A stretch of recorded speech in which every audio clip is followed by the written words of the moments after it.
Dalam suatu kasus, Iya. seorang suami ini setelah di malam pertama mengetahui ternyata istrinya tidak gadis seperti yang apa itu diungkapkan di pertama pernikahan, Ustaz.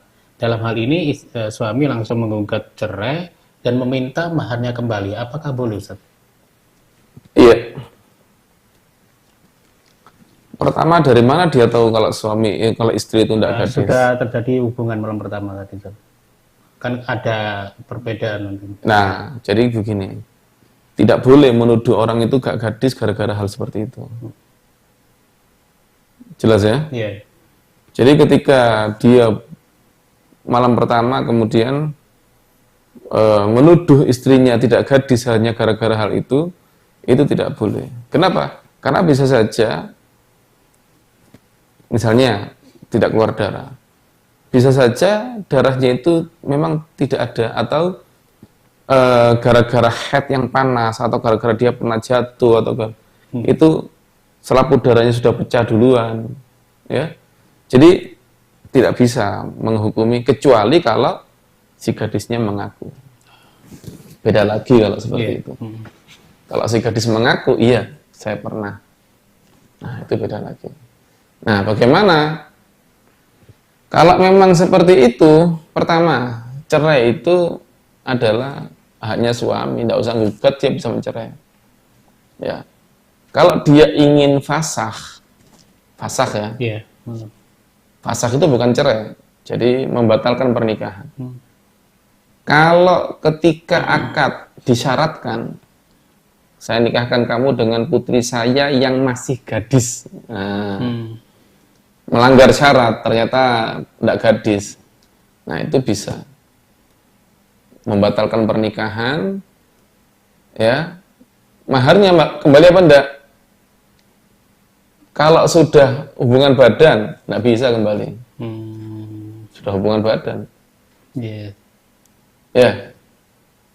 Cuma begini, kalau sudah hubungan badan, maka kembali kepada mahar standar. Jadi begini, kalau misalnya maharnya terlalu banyak, padahal mahar standarnya itu sedikit. Perempuan ini, ya, sebagai seorang janda, sebenarnya maharnya itu paling cuma 500.000. Tapi dalam akad disebutkan mahar 2 juta. Dan dia mengatakan, saya nikahkan kamu dengan putri saya yang masih gadis.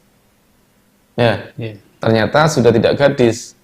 Maka, dan itu diketahui setelah berhubungan badan.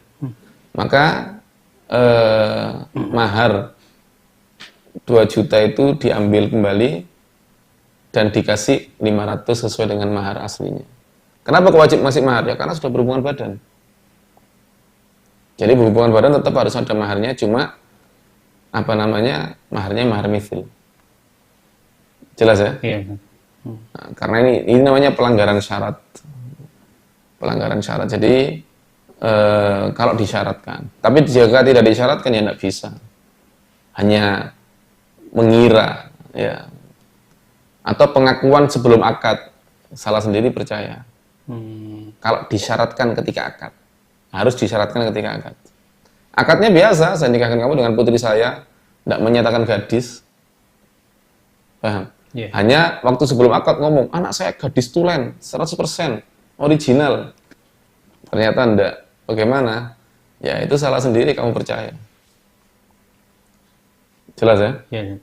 Jadi nggak bisa. Kalau mau cerai ya cerai, tapi kalau cerai ya bedanya cerai dengan fasakh apa? Fasakh itu tidak menjatuhkan jatah talak. Jadi jatah talaknya tetap 3.